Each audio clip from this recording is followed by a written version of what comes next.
ਸਤਨਾਮ।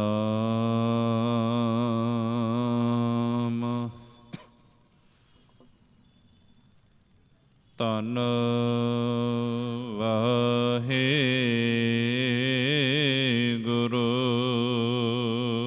ਸਾਹਿਬ JIO. ਸ਼੍ਰੀ ਨਾਨਕ ਪਦ ਪੰਕਜ ਬੰਦਨ,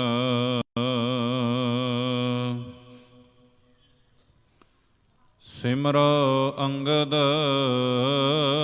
ਦੋਖ ਨਿਕੰਦਨ।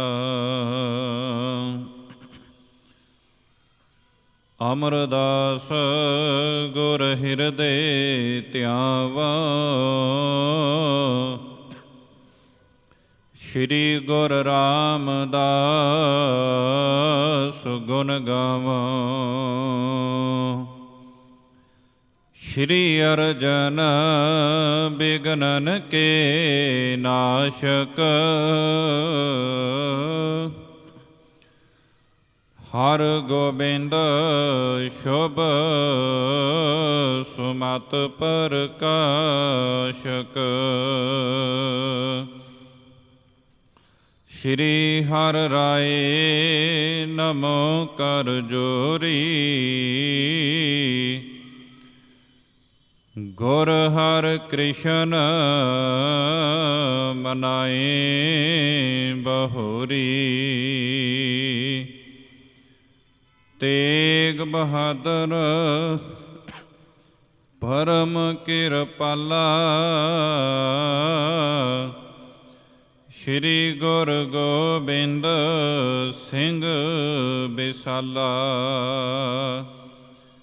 ਧਰੋ ਧਰਾ ਪਰ ਪੁਨ ਪੁਨ ਸੀਸਾ, ਬੰਦੋ ਬਾਰ ਬਾਰ ਜਗਤੀਸਾ।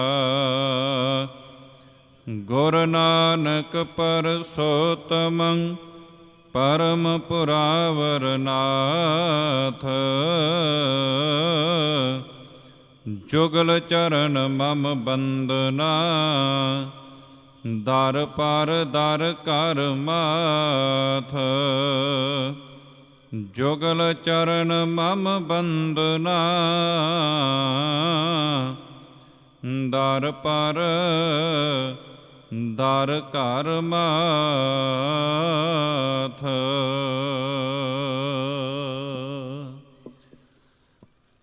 ਪਰਮ ਸਨਮਾਨਯੋਗ ਚਬਰ ਛਤਰ ਤਖਤ ਦੇ ਮਾਲਕ ਵਾਲੀਏ ਕੁਲ ਆਲਮ ਸ਼ਬਦ ਗੁਰੂ ਧੰਨ ਧੰਨ ਸਤਿਗੁਰੂ ਸ੍ਰੀ ਗੁਰੂ ਗ੍ਰੰਥ ਸਾਹਿਬ ਦਾਤਾਰ ਪਿਤਾ ਜੀ, ਪਾਤਸ਼ਾਹ ਜੀਆਂ ਦੀ ਪਾਵਨ ਪਵਿੱਤਰ ਹਜ਼ੂਰੀ ਦੇ ਅੰਦਰ ਸੁਭਾਈਮਾਨ ਸਤਿਕਾਰਯੋਗ ਸਤ ਸੰਗੀ ਜਨੋ ਵਡਭਾਗੇ ਹਾਂ। ਮਾਲਕ ਜੀਆਂ ਦੀ ਅਪਾਰ ਰਹਿਮਤ ਬਖਸ਼ਿਸ਼ ਕਿਰਪਾ ਦੇ ਸਦਕਾ ਸਜੇ ਹੋਏ ਸੰਧਿਆ ਦੇ ਸਮੇਂ ਦੀਵਾਨਾਂ ਅੰਦਰ ਹਾਜ਼ਰੀਆਂ ਭਰਨ ਦਾ ਸੁਭਾਗ ਸਮਾਂ ਪ੍ਰਾਪਤ ਹੋਇਆ ਹੈ। ਆਓ ਪਾਵਨ ਅਸਥਾਨ ਤੋਂ ਚੱਲ ਰਹੀ ਲੜੀਵਾਰ ਗੁਰ ਇਤਿਹਾਸ ਦੀ ਵਿਚਾਰ ਦੇ ਨਾਲ ਜੁੜਨ ਦਾ ਯਤਨ ਕਰੀਏ। ਵਿਚਾਰਾਂ ਦੀ ਆਰੰਭਤਾ ਤੋਂ ਪਹਿਲਾਂ ਮਨ ਬਿਰਤੀਆਂ ਨੂੰ ਸਤਿਗੁਰੂ ਸਾਹਿਬ ਜੀਆਂ ਦੇ ਚਰਨਾਂ ਵਿੱਚ ਇਕਾਗਰ ਚਿਤ ਕਰਦਿਆਂ ਹੋਇਆਂ ਅਦਬੋ ਸਤਿਕਾਰ ਸਹਿਤ ਆਖੋ ਜੀ ਵਾਹਿਗੁਰੂ ਜੀ ਕਾ ਖਾਲਸਾ ਵਾਹਿਗੁਰੂ ਜੀ ਕੀ ਫਤਿਹ। ਚੱਲ ਰਹੇ ਪ੍ਰਸੰਗ ਦੇ ਵਿੱਚੋਂ ਕੱਲ੍ਹ ਦੇ ਦੀਵਾਨਾਂ ਵਿੱਚ ਆਪ ਜੀ ਸਰਵਣ ਕਰ ਰਹੇ ਸੀ ਕਿ ਮਾਈ ਦਾਸ ਜਿਸ ਟਾਈਮ ਦੇ ਉੱਤੇ ਜੰਗਲ ਦੇ ਵਿੱਚੋਂ ਵਾਪਸ ਮੁੜਿਆ, ਕਵੀ ਸੰਤੋਖ ਸਿੰਘ ਜੀ ਲਿਖਦੇ ਨੇ, ਕਹਿੰਦੇ ਨੇ ਕਿ ਬੜੀ ਛੇਤੀ ਦੇ ਨਾਲ, ਬੜੀ ਕਾਹਲੀ ਦੇ ਨਾਲ ਇਹ ਪੈਰ ਪੁੱਟਦਾ ਹੋਇਆ ਗੋਇੰਦਵਾਲ ਦੀ ਧਰਤੀ ਤੇ ਆਇਆ। ਇਸ ਨਗਰ ਦੇ ਵਿੱਚ ਆਇਆ ਜਿੱਥੇ ਸਤਿਗੁਰੂ ਧੰਨ ਗੁਰੂ ਅਮਰਦਾਸ ਮਹਾਰਾਜ ਜੀ ਸੰਗਤਾਂ ਨੂੰ ਦਰਸ਼ਨ ਦੇ ਰਹੇ ਨੇ।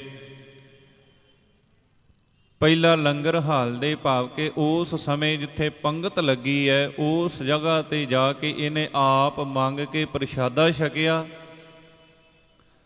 ਜਿਸ ਟਾਈਮ ਦੇ ਉੱਤੇ ਪ੍ਰਸ਼ਾਦਾ ਛਕਿਆ ਕਹਿੰਦੇ ਨੇ ਕਿ ਫਿਰ ਇਹ ਸੋਚਦਾ ਏ ਕਿ ਹੁਣ ਜਾ ਕੇ ਗੁਰੂ ਸਾਹਿਬ ਜੀ ਦੇ ਮੈਂ ਦਰਸ਼ਨ ਕਰਾਂ। ਆਓ ਅਗਲੇ ਪ੍ਰਸੰਗ ਨੂੰ ਕਵੀ ਜੀ ਇਸ ਤਰ੍ਹਾਂ ਬਿਆਨ ਕਰ ਰਹੇ ਨੇ। ਤ੍ਰਿਪਤ ਹੋਏ ਪੁਨ ਅੰਤਰ ਗਇਓ, ਮਨ ਬਾਂਛਤ ਤਸ ਦਰਸ਼ਨ ਭਇਓ। ਕਹਿੰਦੇ ਹੁਣ ਇਹਨੇ ਜਦੋਂ ਭੋਜਨ ਛਕਿਆ, ਭੋਜਨ ਛਕਣ ਤੋਂ ਬਾਅਦ ਕਹਿੰਦੇ ਤ੍ਰਿਪਤ ਹੋ ਗਿਆ, ਭਾਵ ਕਿ ਭੁੱਖ ਮਿਟ ਗਈ।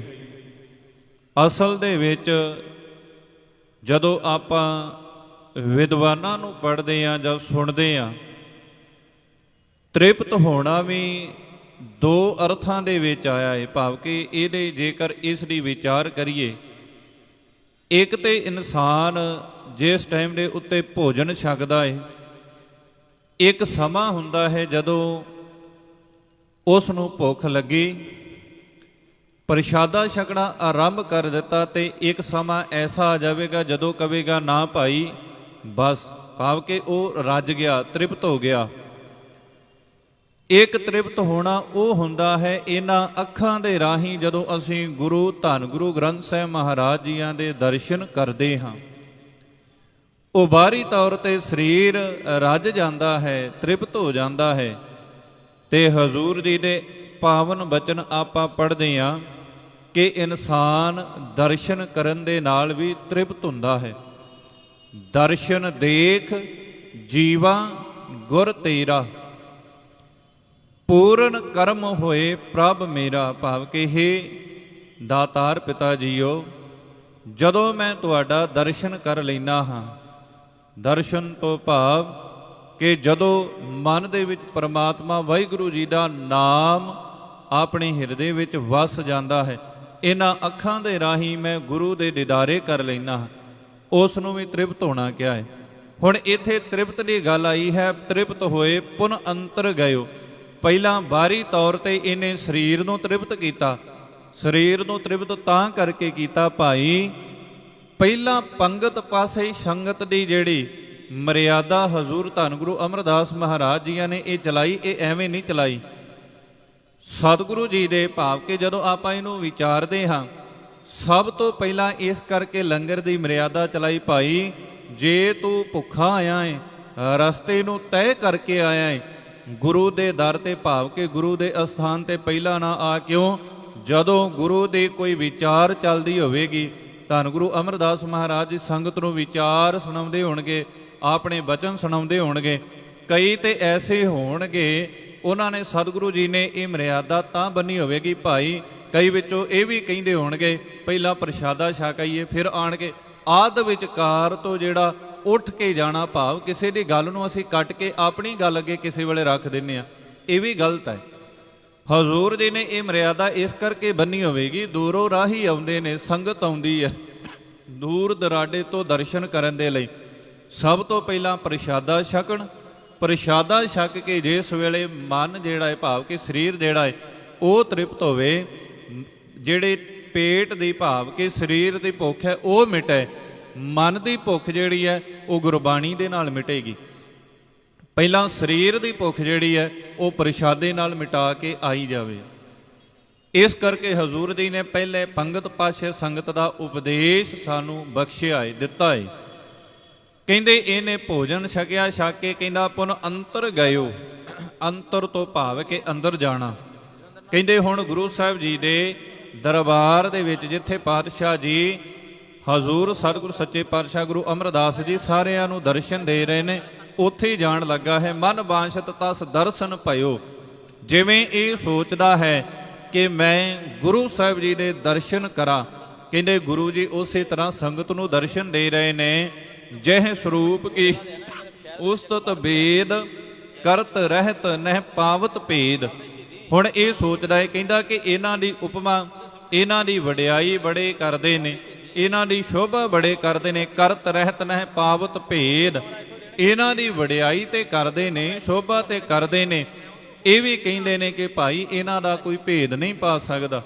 ਇਹਨਾਂ ਦੇ ਬਾਰੇ ਜੇ ਕੋਈ ਉਪਮਾ ਕਰਦਾ ਹੈ, ਵਡਿਆਈ ਕਰਦਾ ਹੈ, ਉਹ ਵੀ ਥੋੜੀ ਹੈ ਦੋਹਰਾ।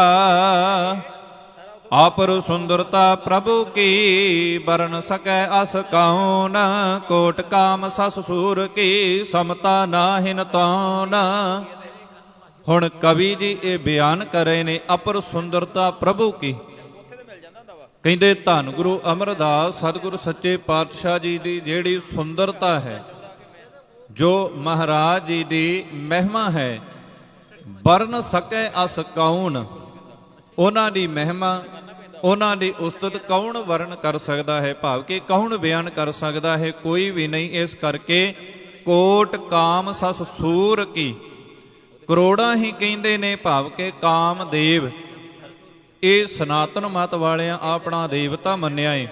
ਕਹਿੰਦੇ ਨੇ ਕੋਟ ਕਾਮਦੇਵ, ਕਰੋੜਾਂ ਹੀ ਕਾਮਦੇਵ ਜਿਹੜੇ ਨੇ ਉਹ ਇਕੱਠੇ ਹੋ ਜਾਣ। ਸਸ ਸੂਰ, ਸਸ ਕਹਿੰਦੇ ਨੇ ਚੰਦਰਮਾ ਨੂੰ, ਸੂਰ ਕਹਿੰਦੇ ਨੇ ਸੂਰਜ ਨੂੰ। ਜਿਵੇਂ ਕਹਿੰਦੇ ਨੇ ਕਿ ਚੰਦਰਮਾ ਦੀ ਜਿਹੜੀ ਰੌਸ਼ਨੀ ਹੈ ਉਹ ਸਾਰੇ ਬ੍ਰਹਿਮੰਡ ਦੇ ਵਿੱਚ, ਸਾਰੇ ਸੰਸਾਰ ਦੇ ਵਿੱਚ ਦਿਨ ਵੇਲੇ ਉਜਾਲਾ ਕਰਦੀ ਹੈ, ਦਿਨ ਵੇਲੇ ਸੰਸਾਰ ਨੂੰ ਉਜਲਾ ਕਰ ਦਿੰਦੀ ਹੈ। ਤੇ ਕਹਿੰਦੇ ਨੇ ਸੂਰ, ਭਾਵ ਕਿ ਜਿਹੜਾ ਸੂਰਜ ਹੈ ਉਹ ਰਾਤ ਦੇ ਸਮੇਂ ਕਹਿੰਦੇ ਨੇ ਕਿ ਰਾਤ ਨੂੰ ਰੋਸ਼ਨਾ ਦਿੰਦਾ ਹੈ। ਹੁਣ ਕਮਰੇ ਦੇ ਵਿੱਚ ਇਨਸਾਨ ਬੈਠਾ ਹੋਵੇ, ਉਹ ਕਹੀ ਜਾਵੇ ਨਹੀਂ ਭਾਈ ਸੂਰਜ ਚੜ੍ਹਿਆ ਹੀ ਨਹੀਂ, ਹਨੇਰਾ ਏ। ਹੁਣ ਅਸਲ ਦੇ ਵਿੱਚ ਹਨੇਰਾ ਉਹਨੇ ਆਪ ਕਰਿਆ ਏ, ਸੂਰਜ ਨੇ ਨਹੀਂ। ਬਾਹਰ ਨਿਕਲ ਕੇ ਵੇਖੇ ਤੇ ਦਿਨ ਵੀ ਚੜ੍ਹਿਆ ਏ। ਸੂਰਜ ਭਾਵੇਂ ਹੈ ਹਜ਼ਾਰਾਂ ਕਰੋੜਾਂ ਕਿਲੋਮੀਟਰ ਦੂਰ, ਪਰ ਉਹ ਫਿਰ ਵੀ ਰੌਸ਼ਨੀ ਜਿਹੜੀ ਹੈ ਸਾਰੇ ਬ੍ਰਹਿਮੰਡ ਨੂੰ ਦੇ ਰਿਹਾ ਏ।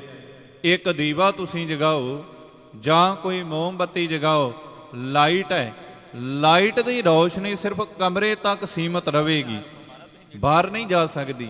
ਪਰ ਦੇਖੋ ਸਤਿਗੁਰੂ ਜੀ ਦਾ, ਅਕਾਲ ਪੁਰਖ ਵਾਹਿਗੁਰੂ ਜੀ ਦੀ ਇਹ ਦੇਣ ਕਿੱਡੀ ਤਕੜੀ ਹੈ। ਸੂਰਜ ਸਾਡੇ ਤੋਂ ਕਰੋੜਾਂ ਕਿਲੋਮੀਟਰ ਦੂਰ ਹੈ, ਪਰ ਕਹਿੰਦੇ ਤਾਂ ਵੀ ਉਹ ਦਿਨ ਚੜ੍ਹਦਾ ਹੈ। ਤੇ ਸੂਰਜ ਦੀ ਇੱਕ ਕਿਰਨ ਵੀ ਜਦੋਂ ਕਹਿੰਦੇ ਨੇ ਨਾ ਉਹ ਪੈਦਾ ਹੁੰਦੀ ਹੈ, ਉਹ ਵੀ ਧਰਤੀ ਤੇ ਆਉਂਦੀ ਹੈ। ਭਾਵ ਕਰੋੜਾਂ ਕਿਲੋਮੀਟਰ ਦੂਰ ਹੋਣ ਤੱਕ ਵੀ ਉਹ ਸੂਰਜ ਜਿਹੜਾ ਹੈ ਉਹ ਰੌਸ਼ਨੀ ਕਰਦਾ ਹੈ। ਕਹਿੰਦੇ ਧੰਨ ਗੁਰੂ ਅਮਰਦਾਸ ਮਹਾਰਾਜ ਜੀ ਆਂਦੇ ਆ, ਸਰੂਪ ਹੈ ਜਿਹੜਾ ਦਰਸ਼ਨ ਕਰਨੇ, ਕਹਿੰਦੇ ਕਰੋੜਾਂ ਸੂਰਜ ਤੇ ਕਰੋੜਾਂ ਚੰਦਰਮਾ ਦੇ ਬਰਾਬਰ ਹੈ। ਇਹ ਧੰਨ ਗੁਰੂ ਨਾਨਕ ਸਾਹਿਬ ਮਹਾਰਾਜ ਜੀ ਦੇ ਵੇਲੇ ਵੀ ਇਹ ਵਾਰਤਾ ਸਾਹਮਣੇ ਆਈ ਜੀ। ਜਦੋਂ ਹਜ਼ੂਰ ਧੰਨ ਗੁਰੂ ਨਾਨਕ ਸਾਹਿਬ ਮਹਾਰਾਜ ਜੀਆਂ ਦਾ ਪ੍ਰਕਾਸ਼ ਹੋਣਾ ਸੀ, ਪ੍ਰਕਾਸ਼ ਤੋਂ ਪਹਿਲਾਂ ਦੌਲਤਾਂ ਦਾਈ ਕਵੀ ਸੰਤੋਖ ਸਿੰਘ ਜੀ ਲਿਖਦੇ ਨੇ, ਪ੍ਰਿੰਸੀਪਲ ਸਤਬੀਰ ਸਿੰਘ ਹੁਰੀ ਵੀ ਲਿਖਦੇ ਨੇ, ਕਹਿੰਦੇ ਉਸ ਕਮਰੇ ਦੇ ਅੰਦਰ 8 ਮੁਖੀਆ ਦੀਵਾ ਜਗ ਰਿਹਾ ਸੀ। 8 ਮੁਖੀਆ ਦੀਵਾ।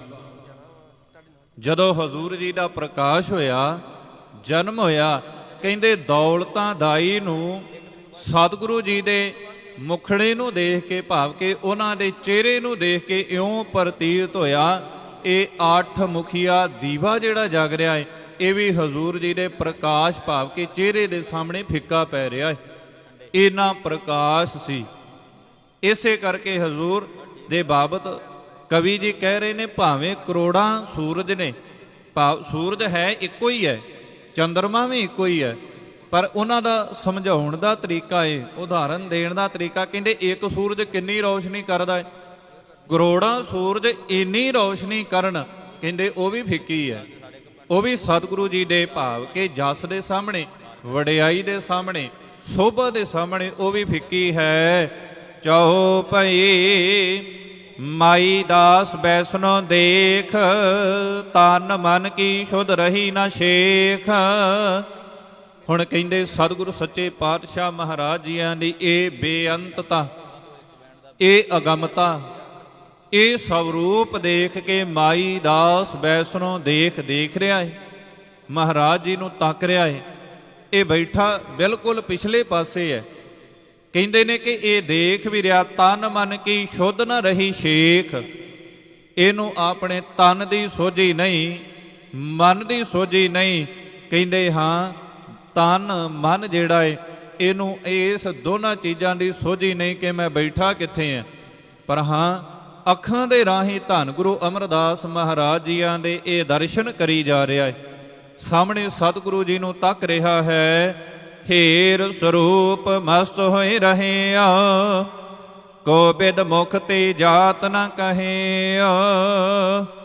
ਕਹਿੰਦੇ ਗੁਰੂ ਜੀ ਦਾ ਸਰੂਪ ਦੇਖ ਕੇ, ਭਾਵ ਗੁਰੂ ਜੀ ਨੂੰ ਦੇਖ ਕੇ ਇਹ ਹੈਰਾਨ ਹੋਈ ਜਾ ਰਿਹਾ ਹੈ ਕਿ ਸੰਗਤ ਆ ਰਹੀ ਹੈ, ਪਾਤਸ਼ਾਹ ਜੀ ਦੇ ਸਨਮੁਖ ਹੋ ਕਰਕੇ ਕਿਵੇਂ ਬੈਠਦੇ ਨੇ, ਕਿਵੇਂ ਇਹਨਾਂ ਭਾਰੀ ਬਲ ਭਾਵ ਕੇ ਜਸ ਜਿਹੜਾ ਹੈ ਇਹ ਝੱਲ ਰਹੀ ਹੈ ਸੰਗਤ, ਕਿਵੇਂ ਹਜ਼ੂਰ ਜੀ ਦੇ ਬਿਲਕੁਲ ਕਰੀਬ ਹੋ ਕੇ ਉਹਨਾਂ ਦੇ ਨਾਲ ਬੈਠ ਕੇ, ਉਹਨਾਂ ਦੇ ਸਨਮੁਖ ਹੋ ਕੇ ਉਹਨਾਂ ਦੇ ਨਾਲ ਇਹ ਵਾਰਤਾਲਾਪ ਕਰ ਰਹੇ ਨੇ।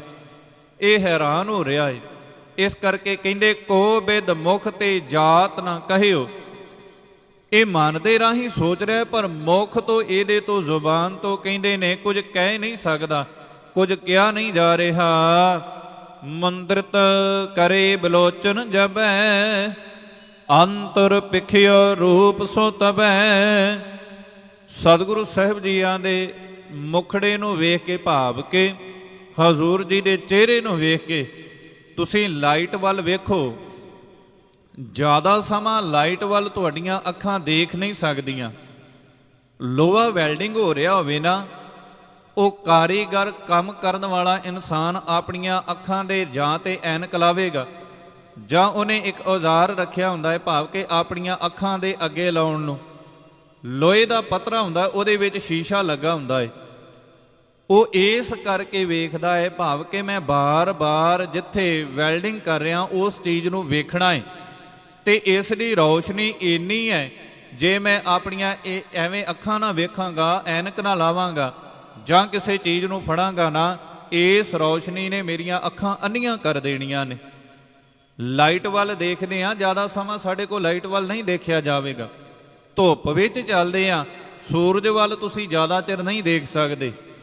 ਇਸੇ ਤਰ੍ਹਾਂ ਕਹਿੰਦੇ ਮਾਈ ਦਾਸ ਹਜ਼ੂਰ ਜੀ ਦੇ ਪਾਸ, ਭਾਵ ਕੇ ਥੋੜੀ ਦੂਰੀ ਤੇ ਇਹ ਬੈਠਾ ਹੈ, ਮਹਾਰਾਜ ਜੀਆਂ ਦੇ ਚਿਹਰੇ ਵੱਲ ਦੇਖ ਰਿਹਾ। ਬਹੁਤਾ ਚਿਰ ਕਹਿੰਦੇ ਇਹਦੇ ਕੋ ਦੇਖਿਆ ਨਹੀਂ ਗਿਆ। ਅੱਖਾਂ ਬੰਦ ਕਰ ਲਈਆਂ ਇਹਨੇ। ਅੱਖਾਂ ਬੰਦ ਕਰਕੇ ਕਹਿੰਦੇ ਨੇ ਮੁੰਦਰਿਤ ਕਰੇ ਬਿਲੋਚਨ ਜਬੈ। ਮੁੰਦਰਿਤ ਕਹਿੰਦੇ ਨੇ ਕਿ ਜਦੋਂ ਇਹਨੇ ਆਪਣੀਆਂ ਅੱਖਾਂ ਜਿਹੜੀਆਂ ਸੀ ਇਹ ਬੰਦ ਕੀਤੀਆਂ, ਅੰਤਰ ਪਿਖਿਓ ਰੂਪ ਸੋ ਤਬੈ।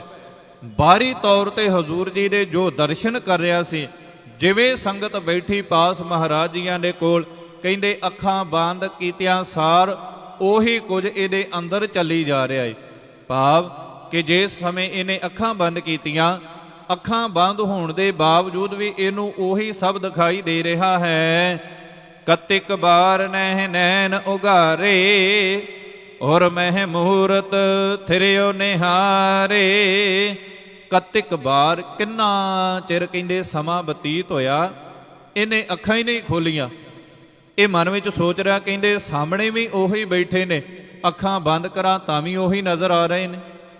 ਕਹਿੰਦੇ ਕਿੰਨਾ ਚਿਰ ਇਹਨੇ ਨੈਣ ਨਹੀਂ ਖੋਲੇ, ਆਪਣੀਆਂ ਅੱਖਾਂ ਨਹੀਂ ਖੋਲੀਆਂ। ਔਰ ਮਹਿ ਮੂਰਤ ਥਿਰਿਓ ਨਿਹਾਰੇ, ਕਹਿੰਦੇ ਨੇ ਕਿ ਇਸ ਹਿਸਾਬ ਦੇ ਨਾਲ ਜੋ ਸਾਹਮਣੇ ਦੇਖ ਰਿਹਾ ਹੈ ਉਹੀ ਇਹਦੇ ਮਨ ਦੇ ਵਿੱਚ ਸਥਿਰ ਹੋ ਗਿਆ, ਭਾਵ ਕਿ ਪੱਕਾ ਹੋ ਗਿਆ ਹੈ। ਬਾਹੁਰ ਬਿਲੋਚਨ ਖੁੱਲੈ ਜਬੈ, ਪੇਖ ਸ਼੍ਰੀ ਅਮਰ ਰੂਪ ਨਰ ਤਬੈ। ਕਹਿੰਦੇ ਬਾਅਦ ਦੇ ਵਿੱਚ ਜਦੋਂ ਇਹਨੇ ਆਪਣੀਆਂ ਅੱਖਾਂ ਖੋਲੀਆਂ, ਅੱਖਾਂ ਬੰਦ ਕਰਕੇ ਫੇਰ ਖੋਲੀਆਂ, ਕਹਿੰਦੇ ਫੇਰ ਧੰਨ ਗੁਰੂ ਅਮਰਦਾਸ ਮਹਾਰਾਜ ਜੀ ਉਸੇ ਅਵਸਥਾ ਦੇ ਵਿੱਚ ਸੰਗਤ ਨੂੰ ਦਰਸ਼ਨ ਦੇ ਰਹੇ ਨੇ। ਸਤਿਗੁਰ ਨੇ ਨਿਜ ਰੂਪ ਬਨਾਇਆ, ਬਾਂਛਤ ਚਿਤ ਸੋ ਤਿਸੈ ਦਿਖਾਇਓ। ਕਹਿੰਦੇ ਹੁਣ ਇਹ ਪੰਡਤ, ਭਾਵ ਕਿ ਇਹ ਵੈਸ਼ਨੋ ਜੋ ਆਪਣੇ ਆਪ ਵਿੱਚ ਬਹੁਤ ਹੰਕਾਰ ਕਰਦਾ ਸੀ, ਆਪਣੀ ਈਗੋ ਨੂੰ ਮਾਰ ਕੇ, ਆਪਣੀ ਹਉਮੈ ਨੂੰ ਮਾਰ ਕੇ ਹਜ਼ੂਰ ਜੀ ਦੇ ਪਾਵਨ ਦਰਬਾਰ ਦੇ ਵਿੱਚ ਬੈਠਾ ਹੋਇਆ ਸਤਿਗੁਰ ਨੇ ਨਿਜ ਰੂਪ ਬਣਾਇਓ। ਸਤਿਗੁਰੂ ਜੀ ਦਾ ਨਿਜ ਸਰੂਪ ਦੇਖ ਕੇ, ਭਾਵ ਸਤਿਗੁਰੂ ਜੀ ਦਾ ਇਸ ਤਰ੍ਹਾਂ ਸੰਗਤ ਨੂੰ ਦਰਸ਼ਨ ਦੇਣੇ ਦੇਖ ਕੇ ਕਹਿੰਦੇ ਨੇ ਬਾਂਛਤ ਚਿਤ ਸੋ ਤਿਸੈ ਦਿਖਾਇਓ। ਇਹਦੇ ਚੇਤ ਵਿੱਚ ਸੀ ਕਿ ਮੈਨੂੰ ਧੰਨ ਗੁਰੂ ਅਮਰਦਾਸ ਮਹਾਰਾਜ ਜੀ ਜਾਂਦੇ ਸਮੇਂ ਮਿਲ ਜਾਣ, ਭਾਵ ਕਿ ਜਦੋਂ ਮੈਂ ਜਾਵਾਂ ਉਦੋਂ ਉਹ ਸੰਗਤ ਦੇ ਵਿੱਚ ਬਿਰਾਜਮਾਨ ਹੋਵਣ, ਮੈਂ ਸਾਹਮਣੇ ਜਾ ਕੇ ਉਹਨਾਂ ਦੇ ਦਰਸ਼ਨ ਕਰਨਾ ਚਾਹੁੰਦਾ ਹਾਂ। ਨਿਕਟ ਹਰਖਾਇਓ ਮਾਈ ਦਾਸ, ਆਵੋ ਭਗਤ ਬੈਠਿਐ ਪਾਸ। ਹੁਣ ਕਹਿੰਦੇ ਨੇ ਕਿ ਬਿਲਕੁਲ ਮਹਾਰਾਜ ਜੀ ਨੇ ਜਦੋਂ ਇਹ ਨਹੀਂ ਕਿ ਧੰਨ ਗੁਰੂ ਅਮਰਦਾਸ ਸਤਿਗੁਰ ਸੱਚੇ ਪਾਤਸ਼ਾਹ ਜੀ ਨੂੰ ਪਤਾ ਨਹੀਂ ਹੋਵੇਗਾ ਕੌਣ ਆ ਰਿਹਾ ਕੌਣ ਜਾ ਰਿਹਾ ਹੈ, ਸਾਰਾ ਪਤਾ ਹੈ ਕਿ ਕਿਸ ਦੇ ਮਨ ਦੇ ਕਿਵੇਂ ਦੀ ਅਵਸਥਾ ਹੈ ਤੇ ਕੀ ਕੋਈ ਮਨ ਦੇ ਵਿੱਚ ਧਾਰਨ ਕਰਕੇ ਇਸ ਅਸਥਾਨ ਤੇ ਬੈਠਾ ਹੋਇਆ ਹੈ। ਕਹਿੰਦੇ ਜੇ ਸਮੇਂ ਇਹ ਮਾਈ ਦਾਸ ਸਤਿਗੁਰੂ ਜੀ ਨੂੰ ਦੇਖ ਰਿਹਾ ਏ, ਨਿਕਟ ਹਰਖਾਇਓ ਮਾਈ ਦਾਸ। ਹਰਖਾਇਓ ਦਾ ਅਰਥ ਹੈ ਸਤਿਗੁਰੂ ਸੱਚੇ ਪਾਤਸ਼ਾਹ ਧੰਨ ਗੁਰੂ ਅਮਰਦਾਸ ਮਹਾਰਾਜ ਜੀ ਨੇ ਆਵਾਜ਼ ਦਿੱਤੀ, ਮਾਈ ਦਾਸ ਅੱਗੇ ਆ, ਭਾਵ ਸਾਡੇ ਪਾਸ ਆਣ ਕੇ ਬੈਠਣਾ ਕਰ। ਤੇ ਨਾਲ ਹੀ ਬਚਨ ਕਹੇ, ਆਵੋ ਭਗਤ ਬੈਠੇ ਐ ਪਾਸ। ਕਿ ਇਹ ਭਗਤ ਭਾਵ ਕਿ ਭਗਤ ਜੀ ਆਵੋ ਸਾਡੇ ਕੋਲ ਆਣ ਕੇ ਬੈਠਣਾ ਕਰੋ। ਸੁਨਤ ਬੈਨ ਚਰਨਨ ਪਰ ਪਰਿਓ, ਸ੍ਰੀ ਗੁਰ ਨਿਜ ਕਰ ਮਸਤਕ ਧਰਿਓ। ਜਦੋਂ ਇਹਨੇ ਆਪਣੇ ਨਾਂ ਨੂੰ ਆਪਣੇ ਕੰਨਾਂ ਦੇ ਨਾਲ ਸੁਣਿਆ ਕਿ ਮੇਰਾ ਨਾਂ ਲੈ ਕੇ ਮੈਨੂੰ ਪੁਕਾਰਿਆ ਗਿਆ ਏ, ਮੈਨੂੰ ਆਵਾਜ਼ ਦਿੱਤੀ ਗਈ ਹੈ ਕਿ ਉਸ ਸਮੇਂ ਸੁਨਤ ਬੈਨ ਚਰਨਨ ਪਰ ਪਰਿਓ, ਹਜ਼ੂਰ ਜੀ ਦੇ ਰਸਨਾ ਤੋਂ ਹਜ਼ੂਰ ਜੀ ਦੇ ਮੁਖ ਤੋਂ ਆਪਣਾ ਨਾਮ ਸੁਣ ਕੇ ਕਹਿੰਦੇ ਅੱਗੇ ਆਇਆ। ਅੱਗੇ ਆ ਕੇ ਆਪਣੇ ਮਸਤਕ ਨੂੰ ਪਾਤਸ਼ਾਹ ਜੀਆਂ ਦੇ ਭਾਵ ਕਿ ਚਰਨਾਂ ਦੇ ਵਿੱਚ ਇਹਨੇ ਰੱਖ ਦਿੱਤਾ। ਜਦੋਂ ਚਰਨਾਂ ਵਿੱਚ ਰੱਖਿਆ, ਸ੍ਰੀ ਗੁਰ ਨਿਜ ਕਰ ਮਸਤਕ ਧਰਿਓ। ਸ੍ਰੀ ਗੁਰੂ ਧੰਨ ਗੁਰੂ ਅਮਰਦਾਸ ਮਹਾਰਾਜ ਜੀਆਂ ਨੇ ਆਪਣਾ ਮਿਹਰ ਦਾ ਹੱਥ ਜਿਹੜਾ ਸੀ ਇਹਦੇ ਮਸਤਕ ਤੇ ਭਾਵ ਇਹਦੇ ਸਿਰ ਤੇ ਰੱਖਣਾ ਕੀਤਾ ਹੈ। ਰੁਚਤ ਪ੍ਰਸ਼ੰਸਾ ਕਰਨੇ ਲਾਗਿਓ, ਗੁਰ ਕਿਰਪਾਲ ਕੇ ਪਨ ਅਨੁਰਾਗਿਓ। ਕਹਿੰਦੇ ਹੁਣ ਜਿਸ ਸਮੇਂ ਪਾਤਸ਼ਾਹ ਜੀ ਨੇ ਇਹਦੇ ਮਸਤਕ ਤੇ ਇਹਦੇ ਸਿਰ ਤੇ ਹੱਥ ਰੱਖਿਆ, ਮਾਈ ਦਾਸ ਕਹਿੰਦੇ ਨੇ ਕਿ ਉਸ ਸਮੇਂ ਸਤਿਗੁਰੂ ਜੀ ਦੀ ਪ੍ਰਸ਼ੰਸਾ ਕਰਨ ਲੱਗਾ, ਮਹਾਰਾਜ ਜੀਆਂ ਦੀ ਵਡਿਆਈ ਕਰਨ ਲੱਗਾ ਹੈ। ਧੰਨ ਧੰਨ ਸਤਿਗੁਰੂ ਗਤ ਦਾਨੀ, ਕਲ ਮਹਿ ਕਰਹੁ ਉਦਾਹਰਨ ਪ੍ਰਾਨੀ।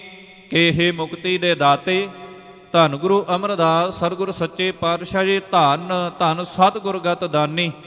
ਗਤ ਦਾਨੀ ਦਾ ਅਰਥ ਹੈ ਭਾਵ ਕਿ ਜੋ ਮੁਕਤੀ ਦਿੰਦਾ ਹੋਵੇ। ਮੁਕਤੀ ਇਕੱਲੀ ਸਰੀਰ ਦੀ ਨਹੀਂ, ਜੋ ਜੀਵਨ ਨੂੰ ਹੀ ਮੁਕਤ ਕਰ ਦਿੰਦਾ ਹੋਵੇ। ਜੀਵਨ ਮੁਕਤ ਉਹ ਇਨਸਾਨ ਹੁੰਦਾ ਏ ਭਾਵ ਕਿ ਜਿਹੜਾ ਜਿਉਂਦਿਆਂ ਜੀ ਅਕਾਲ ਪੁਰਖ ਵਾਹਿਗੁਰੂ ਪ੍ਰਮਾਤਮਾ ਦੇ ਨਾਮ ਨੂੰ ਆਪਣੇ ਹਿਰਦੇ ਵਿੱਚ ਧਾਰਨ ਕਰ ਲੈਂਦਾ ਏ। ਹਜ਼ੂਰ ਜੀ ਦੇ ਬਾਰੇ ਕਹਿ ਰਿਹਾ, ਕਲ ਮਹਿ ਕਰਹੁ ਉਦਾਹਰਨ ਪ੍ਰਾਨੀ। ਤੁਸੀਂ ਕਲਯੁਗ ਦੇ ਵਿੱਚ ਇਸ ਸੰਸਾਰ ਦੇ ਵਿੱਚ ਭਾਵ ਕਿ ਇਹ ਬਲਦੇ ਹੋਏ ਜਲਦੇ ਹੋਏ ਸੰਸਾਰ ਦੇ ਅੰਦਰ ਕਹਿ ਰਿਹਾ ਏ ਉਧਾਰੋ ਪ੍ਰਾਨੀ। ਕਲਯੁਗ ਦੇ ਵਿੱਚ ਤੁਸੀਂ ਮਨੁੱਖਾਂ ਦਾ ਪ੍ਰਾਣੀਆਂ ਦਾ ਉਧਾਰ ਕਰ ਰਹੇ ਹੋ। ਨਮੋ ਦੀਨ ਦਿਆਲੰ ਨ ਆਦੰ ਨ ਅੰਤੰ ਅਗਾਦੰ ਆਬਾਦੰ ਰਚੇ ਸਭ ਜੰਤੰ। ਹੁਣ ਇਹ ਕਹਿ ਰਿਹਾ, ਕਹਿੰਦਾ ਨਮੋ ਦੀਨ ਦਿਆਲੰ। ਦੀਨ ਦਾ ਅਰਥ ਹੈ ਗਰੀਬ, ਦਿਆਲੰ ਦਾ ਅਰਥ ਹੈ ਉਹਨਾਂ ਗਰੀਬਾਂ ਤੇ ਦਇਆ ਕਰਨ ਵਾਲਾ। ਹਜ਼ੂਰ ਜੀ ਦੇ ਬਾਬਤ ਕਹਿੰਦਾ ਨਾ ਆਦੰ ਨਾ ਅੰਤੰ, ਨਾ ਤੁਹਾਡਾ ਆਦ ਹੈ ਨਾ ਤੁਹਾਡਾ ਅੰਤ ਹੈ। ਭਾਵ ਕਿ ਜੇਕਰ ਕੋਈ ਕਵੇ ਨਾ ਤੁਹਾਡੀ ਉਪਮਾ ਦੇ ਵਿੱਚ ਤੁਹਾਡੀ ਵਡਿਆਈ ਦੇ ਵਿੱਚ ਮੈਂ ਕਿੰਨੇ ਹੀ ਸ਼ਬਦ ਕਹਿ ਜਾਵਾਂ, ਕਹਿੰਦੇ ਜਿੰਨੇ ਮਰਜ਼ੀ ਕੋਈ ਸ਼ਬਦ ਕਹੀ ਜਾਵੇ, ਤੁਹਾਡੀ ਮਹਿਮਾ ਕਰਦੇ ਸਮੇਂ ਤੁਹਾਨੂੰ ਨਮਸਕਾਰ ਕਰਨ ਵਾਲੇ ਕਹਿੰਦੇ ਨੇ ਮੈਂ ਤੁਹਾਨੂੰ ਉਸ ਸਮੁੰਦਰ ਦੀ ਤਰ੍ਹਾਂ ਵੇਖਦਾ ਹਾਂ ਜਿਹਦਾ ਕੋਈ ਅਥਾਹ ਹੀ ਨਹੀਂ ਹੈ। ਸਮੁੰਦਰ ਦਾ ਕੋਈ ਅਥਾਹ ਹੀ ਨਹੀਂ ਹੈ। ਗਹਿਰਾਈ ਨੂੰ ਭਾਵੇਂ ਮਾਪ ਸਕਦੇ ਹੋ, ਪਰ ਕਹਿੰਦੇ ਹਾਂ ਗਹਿਰਾਈ ਨੂੰ ਮਾਪਣ ਵਾਲੇ ਨੂੰ ਵੀ ਭੁਲੇਖਾ ਲੱਗ ਸਕਦਾ ਹੈ। ਹੋ ਸਕਦਾ ਏ ਇੱਕ ਤਲ ਤੋਂ ਉਹਨੇ ਗਹਿਰਾਈ ਮਾਪੀ ਹੋਵੇ, ਅਗਲੇ ਤਲ ਤੇ ਜਾ ਕੇ ਭਾਵ ਥੋੜਾ ਜਿਹਾ ਅੱਗੇ ਜਾ ਕੇ ਸਮੁੰਦਰ ਹੋਰ ਡੂੰਘਾ ਹੋ ਗਿਆ ਹੋਵੇ। ਇਸ ਕਰਕੇ ਕਹਿੰਦੇ ਨੇ ਆਗਾਦੰ ਬਾਦੰ ਰਚੇ ਸਰਬ ਜੰਤੰ। ਹੇ ਅਗਾਧ ਬੋਧ ਪ੍ਰਮਾਤਮਾ ਵਾਹਿਗੁਰੂ ਜੀ ਦੇ ਰੂਪ, ਆਪ ਤੁਸੀਂ ਇਸ ਜਗਤ ਦੇ ਵਿੱਚ ਸਮੁੰਦਰ ਦੀ ਤਰ੍ਹਾਂ ਹੋ, ਦੁੱਖਾਂ ਤੋਂ ਰਹਿਤ। ਆਬਾਦੰ ਦਾ ਅਰਥ ਹੈ ਦੁੱਖਾਂ ਤੋਂ ਰਹਿਤ। ਰਚੇ ਸਭ ਜੰਤੰ, ਰਚੇ ਦਾ ਅਰਥ ਹੈ ਕਿ ਇਸ ਸੰਸਾਰ ਨੂੰ ਤੁਸੀਂ ਰਚਣ ਵਾਲੇ ਹੋ। ਤੁਸੀਂ ਇਸ ਸੰਸਾਰ ਨੂੰ ਰਚਣ ਵਾਲੇ ਹੋ। ਸਭ ਜੰਤੰ, ਸਾਰੇ ਜੀਵਾਂ ਨੂੰ ਤੁਸੀਂ ਰਚਿਆ ਹੋਇਆ ਹੈ। ਤੁਹੀਂ ਲੋਕ 14 ਰਚੇ ਧਾਰ ਲੀਲਾ, ਪਰਵੇਸ਼ਿਓ ਸਭੈ ਮੈਂ ਆਲੇ ਪੰਸੋ ਮੀਲਾ। ਕਹਿੰਦੇ 14 ਭਾਵ ਕਿ ਇੱਥੇ ਲਿਖਿਆ ਹੈ ਤੁਸੀਂ ਲੋਕ 14, ਭਾਵ ਕਿ ਇਹ ਸੰਸਾਰ ਦੇ ਅੰਦਰ ਜਿੰਨੇ ਵੀ ਜੀਵ ਜੰਤੂ ਨੇ, ਜਿੰਨੇ ਵੀ ਪੇੜ ਪੌਦੇ ਨੇ, ਤੁਹਾਡੀ ਲੀਲਾ ਦੇ ਸਦਕਾ ਕਹਿੰਦੇ ਇਹ ਰਚੇ ਧਾਰ ਲੀਲਾ, ਇਹ ਲੀਲਾ ਹੈ ਜੀ। ਇਹ ਰਚਿਆ ਹੋਇਆ ਸਾਰਾ ਬ੍ਰਹਿਮੰਡ ਹੈ। ਪ੍ਰਵੇਸ਼ੰ ਸਭੈ ਮੈਂ ਆਲੇਪੰ ਸੋ ਮੀਲਾ। ਇਹਨਾਂ ਸਾਰਿਆਂ ਦੇ ਅੰਦਰ ਹੀ ਅਕਾਲ ਪੁਰਖ ਵਾਹਿਗੁਰੂ ਪ੍ਰਮਾਤਮਾ ਜੀ ਦੀ ਜੋਤ ਨੂੰ ਸਮੋਈ ਬੈਠੇ ਧੰਨ ਗੁਰੂ ਅਮਰਦਾਸ ਮਹਾਰਾਜ ਜੀਓ, ਤੁਸੀਂ ਸਾਰਿਆਂ ਦੇ ਵਿੱਚ ਪ੍ਰਵੇਸ਼ ਕਰ ਰਹੇ ਹੋ। ਭਾਵ ਕਿ ਤੁਹਾਡਾ ਨਾਮ ਹੀ ਸਾਰਿਆਂ ਦੇ ਹਿਰਦੇ ਵਿੱਚ ਚੱਲ ਰਿਹਾ, ਇਸ ਕਰਕੇ ਸਭ ਦੇ ਵਿੱਚ ਤੁਸੀਂ ਆਪ ਵਰਤ ਰਹੇ ਹੋ। ਅਲੇਪੰ ਸੋ ਮੀਲਾ, ਭਾਵੇਂ ਕਿ ਕਹਿੰਦੇ ਸੰਸਾਰ ਦੇ ਵਿੱਚ ਰਹਿੰਦਾ ਹੋਇਆ ਮਨੁੱਖ ਮੈਲਾ ਹੋ ਸਕਦਾ ਹੈ, ਪਰ ਤੁਸੀਂ ਅਲੇਪੰ ਜੇ, ਭਾਵ ਕਿ ਮੈਲ ਤੋਂ ਰਹਿਤ ਜੇ, ਅਲੇਪ ਜੇ। ਮਹਾਬੀਜ ਬੀਜੰ ਬੇਥਾਰੈ ਬੇਥਾਰਾ, ਤੁਹੀਂ ਏਕ ਮੂਲੰ ਜਗੰ ਸਾਖ ਸਾਰਾ। ਹੁਣ ਵੇਖੋ ਕਿੱਡੀ ਮਹਿਮਾ ਕਰ ਰਿਹਾ ਏ ਮਾਈ ਦਾਸ। ਇਹ ਹੈ ਵੈਸ਼ਨੋ, ਭਾਵ ਕਿ ਹੈ ਪੰਡਤ, ਪਰ ਸਤਿਗੁਰੂ ਜੀ ਦਾ ਜਦੋਂ ਗਿਆਨ ਹੋਇਆ, ਸ਼ਬਦ ਦਾ ਗਿਆਨ ਹੋਇਆ, ਕਹਿ ਰਿਹਾ ਮਹਾਬੀਜ ਬੀਜੰ ਬੇਥਾਰੈ ਬੇਥਾਰਾ।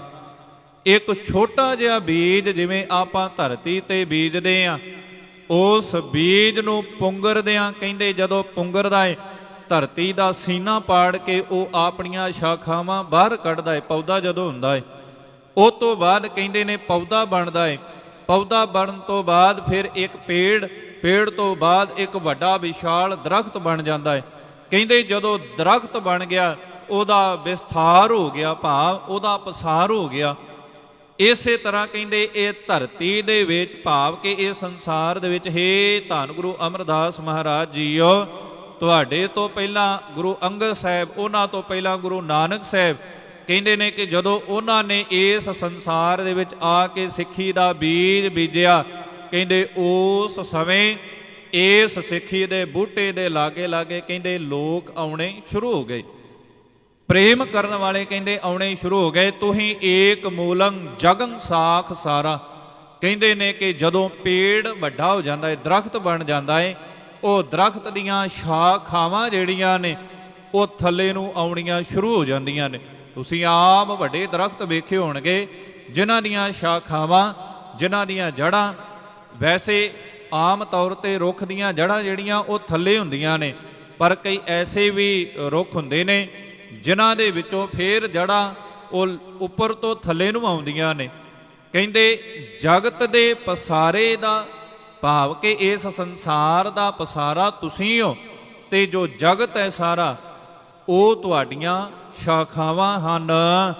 ਉਹ ਪਾਵੈ ਤੂੰ ਹੀ ਫੇਰ ਪਾਲੈ ਸੰਘਾਰੈ, ਸੰਕੋਚੇ ਸਭੇ ਦ੍ਰਿਸ਼ਟ ਮਾਨੰ ਪਸਾਰੈ। ਹੁਣ ਕਹਿੰਦੇ ਨੇ ਉਪਾਵੈ ਤੂੰ ਹੀ, ਉਪਾਵੇ ਤੋਂ ਭਾਵ ਕਿ ਤੂੰ ਪੈਦਾ ਕਰਨ ਵਾਲਾ ਹੈ, ਫੇਰ ਪਾਲੈ। ਜਦੋਂ ਪੈਦਾ ਕੀਤਾ ਪ੍ਰਮਾਤਮਾ ਨੇ ਇਨਸਾਨ ਦੇ ਪੈਦਾ ਹੋਣ ਤੋਂ ਪਹਿਲਾਂ ਉਹਦੇ ਰਿਜ਼ਕ ਦਾ ਪ੍ਰਬੰਧ ਕਰ ਦਿੱਤਾ।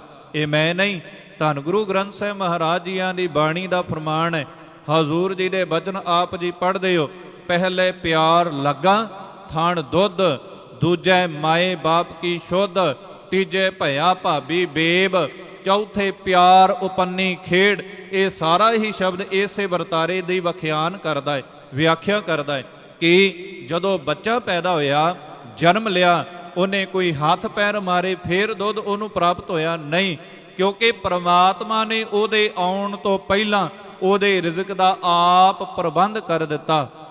ਇਸ ਕਰਕੇ ਕਹਿੰਦੇ ਨੇ ਰਚੈ, ਭਾਵ ਕਿ ਉਹ ਅਕਾਲ ਪੁਰਖ ਵਾਹਿਗੁਰੂ ਜੀ ਉਪਾਵੈ ਤੂੰ ਹੀ, ਉਹ ਪਾਉਣ ਵਾਲਾ ਵੀ, ਪੈਦਾ ਕਰਨ ਵਾਲਾ ਵੀ ਉਹੀ ਹੈ। ਫੇਰ ਪਾਲੈ, ਕਹਿੰਦੇ ਫਿਰ ਪਾਲਣ ਵਾਲਾ ਵੀ ਉਹੀ ਹੈ। ਸੰਘਾਰੈ, ਸੰਘਾਰੇ ਤੋਂ ਭਾਵ ਫੇਰ ਨਸ਼ਟ ਕਰਨ ਵਾਲਾ ਵੀ ਇੱਕ ਅਕਾਲ ਪੁਰਖ ਹੀ ਹੈ। ਵੈਸੇ ਸਨਾਤਨ ਮਤ ਨੂੰ ਪੜ੍ਹੋ, ਉਹ ਕਹਿੰਦੇ ਨੇ ਕਿ ਪੈਦਾ ਕਰਨ ਵਾਲਾ ਵੀ ਹੋਰ ਹੈ, ਪਾਲਣ ਵਾਲਾ ਵੀ ਹੋਰ ਹੈ, ਤੇ ਮਾਰਨ ਵਾਲਾ ਵੀ ਹੋਰ ਹੈ। ਇਹ ਤਿੰਨ ਦੇਵਤੇ ਕਹਿੰਦੇ ਨੇ ਕਿ ਇਹਨਾਂ ਨੇ ਮੰਨੇ ਨੇ ਕਿ ਪੈਦਾ ਕਰਨ ਵਾਲਾ ਵੀ ਹੈ, ਮਾਰਨ ਵਾਲਾ ਵੀ ਹੈ, ਤੇ ਕਹਿੰਦੇ ਨੇ ਕਿ ਇਸ ਸਾਰੇ ਸੰਸਾਰ ਨੂੰ ਇਹ ਤਿੰਨ ਦੇਵਤੇ ਚਲਾ ਰਹੇ ਨੇ। ਪਰ ਨਹੀਂ, ਧੰਨ ਗੁਰੂ ਗ੍ਰੰਥ ਸਾਹਿਬ ਮਹਾਰਾਜ ਜੀਆਂ ਦੀ ਬਾਣੀ ਦੇ ਵਿੱਚ ਵੀ ਆਪਾਂ ਫਰਮਾਨ ਪੜ੍ਹਦੇ ਆ ਕਿ ਜਗਤ ਦਾ ਕ੍ਰੀਏਟਰ, ਜਗਤ ਨੂੰ ਪੈਦਾ ਕਰਨ ਵਾਲਾ ਇੱਕ ਹੈ, ਜਿਨੇ ਇਹ ਸਾਰੇ ਬ੍ਰਹਿਮੰਡ ਨੂੰ ਸਾਰੇ ਸੰਸਾਰ ਨੂੰ ਪੈਦਾ ਕੀਤਾ ਹੈ। ਸੰਕੋਚੇ ਸਭੇ ਦ੍ਰਿਸ਼ਟਮਾਨ ਪਸਾਰੇ, ਕਹਿੰਦੇ ਸਾਰੇ ਦਿਖਾਈ ਦੇ ਰਹੇ ਨੇ। ਪਸਾਰਾ ਜਿਹੜਾ ਪ੍ਰਮਾਤਮਾ ਦਾ ਸਾਰਾ ਦਿਖਾਈ ਦੇ ਰਿਹਾ, ਇਸ ਕਰਕੇ ਇਸ ਪਸਾਰੇ ਨੂੰ ਸਮੇਟਣ ਵਾਲਾ ਵੀ ਧੰਨ ਗੁਰੂ ਅਮਰਦਾਸ ਮਹਾਰਾਜ ਜੀ ਤੁਹਾਡੀ ਕਿਰਪਾ ਦੇ ਸਰਕਾ, ਜਿਹਦੇ ਬਾਰੇ ਤੁਸੀਂ ਸਾਨੂੰ ਭਾਵ ਕਿ ਸਾਨੂੰ ਜੋੜਨਾ ਕਰਦੇ ਨੇ, ਜਿਹਦੇ ਨਾਲ ਉਹ ਤੁਹਾਡੇ ਮਨ ਦੇ ਅੰਦਰ ਵਰਤ ਰਿਹਾ ਹੈ। ਭਾਵ ਕਿ ਉਹਦੇ ਹੁਣ ਹਜ਼ੂਰ ਜੀ ਦੀ ਇਹ ਉਪਮਾ ਕਰਦਾ ਹੈ। ਮਾਈ ਦਾਸ ਆਓ, ਸਮੇਂ ਦੀ ਸਮਾਪਤੀ ਹੈ। ਇਸ ਤੋਂ ਅਗਲੀ ਵਿਚਾਰ ਨਾਲ ਕੱਲ ਦੇ ਦੀਵਾਨਾਂ ਵਿੱਚ ਜੁੜਨ ਦਾ ਯਤਨ ਕਰਾਂਗੇ। ਸਤਿਗੁਰੂ ਜੀ ਕਿਰਪਾ ਕਰਨ, ਸਭਨਾਂ ਦੇ ਸਿਰ ਉੱਤੇ ਮਾਲਕ ਜੀ ਮਿਹਰ ਭਰਿਆ ਹੱਥ ਰੱਖਣ। ਵਿਚਾਰ ਕਰਦੇ ਹਾਂ ਹੋਈਆਂ ਬੇਅੰਤ ਪ੍ਰਕਾਰ ਦੀਆਂ ਭੁੱਲਾਂ ਧੰਨ ਸਤਿਗੁਰੂ ਗੁਰੂ ਗ੍ਰੰਥ ਸਾਹਿਬ ਮਹਾਰਾਜ ਜੀ ਬਖਸ਼ਣ ਜੋਗ। ਅੰਤ ਵਿੱਚ ਬੁਲਾਓ ਫਤਿਹ ਆਖੋ ਜੀ। ਵਾਹਿਗੁਰੂ ਜੀ ਕਾ ਖਾਲਸਾ, ਵਾਹਿਗੁਰੂ ਜੀ ਕੀ ਫਤਿਹ।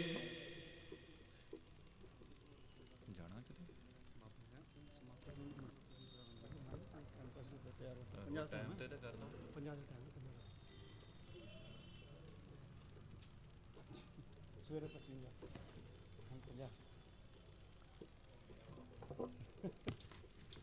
ਉਹ ਬਾਬੇ ਘਰ ਤੇ ਜਾਤੇ ਖਲੋਤੇ